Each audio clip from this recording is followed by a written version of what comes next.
Baik, Assalamualaikum warahmatullahi wabarakatuh. Perkenalkan, nama saya Fikri Pertama, NIM 2019-310171. Dan pada kesempatan kali ini saya akan menjelaskan materi mengenai teori antrian dari mata kuliah riset operasi.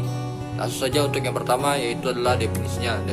Nah, jadi di sini definisi dari teori antrian itu adalah riset operasi dari teori model yang menyangkut studi matematis dari antrian atau baris-baris penggunaan. Informasi baris-baris penggunaan merupakan suatu yang biasa terjadi apabila keuntungan akan suatu pelayanan melebihi kapasitas yang tersedia untuk menyelenggarakan pelayanan tersebut.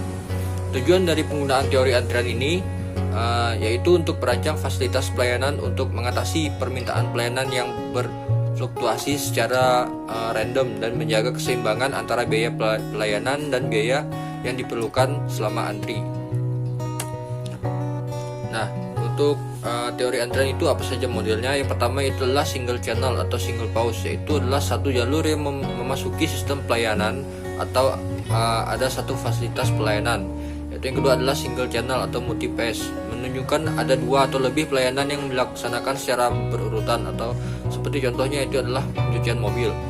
Kemudian yang ketiga adalah multi channel atau single pass, jadi kapan saja, di mana saja, atau dua atau lebih fasilitas pelayanan yang dialiri oleh antrian tunggal seperti teller yang ada di bank. Kemudian yang keempat adalah multi channel atau multi pass, yaitu di mana sistem-sistem ini mempunyai beberapa fasilitas pelayanan pada setiap tahapannya. Contohnya itu seperti adalah kita melakukan registrasi mahasiswa kuliah ketika sedang melakukan pendaftaran, atau pelayanan umum di rumah sakit dan lain-lain sebagainya. Lanjut, untuk yang pertama itulah komponen sistem antrian. Apa saja? Nah, populasi masukan, yaitu berapa banyak pelanggan potensial yang masuk sistem antrian. Kemudian adalah distribusi kedatangan dan menggambarkan jumlah kedatangan per unit waktu dalam bentuk periode waktu tertentu berurut dalam waktu yang berbeda. Kemudian yang ketiga adalah disiplin pelayanan, di mana adalah pelanggan yang mana yang akan dilayani oleh lebih dahulu atau FJFS. Kemudian fasilitas pelayanan, itu pengelompokan fasilitas pelayanan menurut jumlah yang tersedia. Kemudian adalah distribusi pelayanan, yaitu berapa banyak pelanggan yang dapat dilayani per satuan waktu, beberapa lama setiap pelanggan dapat dilayani, maksimum jumlah pelanggaran yang diperkenalkan dalam masuk dalam satu sistem. Kemudian yang terakhir adalah karakteristik sistem lainnya, yaitu pelanggan akan meninggalkan sistem jika antrian penuh dan lain sebagainya. Lanjut, untuk yang kedua adalah sistem antrian. Untuk di sistem antrian ini ada 4 poin, yaitu adalah kedatangan untuk layanan. Nah, maksudnya ini adalah kita sebagai seorang yang ingin ke satu tempat layanan dan menemui tempat tersebut.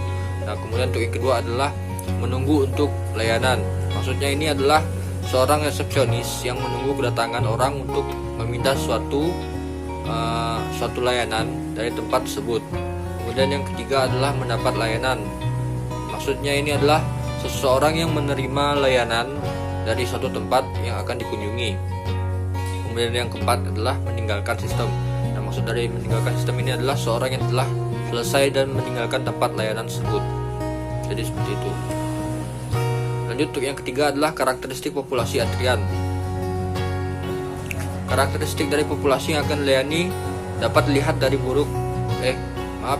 dari menurut ukurannya, pola kedatangan, serta perilaku dari populasi yang akan dilayani.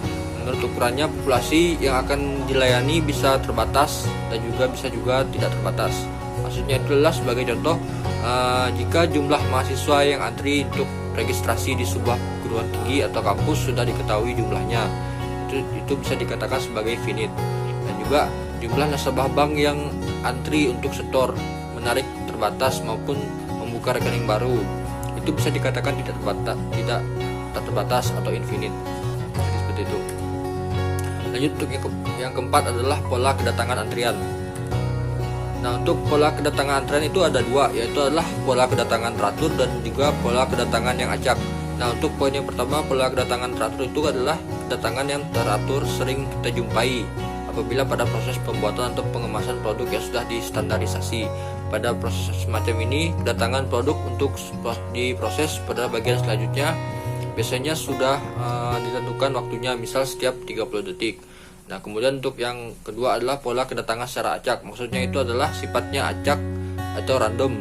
Ketika banyak kita dijumpai, misalnya kedatangan nasabah di bank. Nah, pola kedatangan yang ada di bank itu sifatnya acak karena dapat digambarkan dengan distribusi statistik yang dapat ditentukan dua cara, yaitu kedatangan per satuan waktu dan distribusi waktu antar kedatangan. Jadi seperti itu. Nah, di sini kita akan mengetahui manfaat dari kita mengantri, yaitu adalah pertama itu melatih kita untuk bersabar tentunya. Yang kedua adalah melatih disiplin waktu supaya kita apabila ingin mengantri kita bisa memanage waktu kapan kita akan datang ke satu tempat layanan tersebut, seperti itu.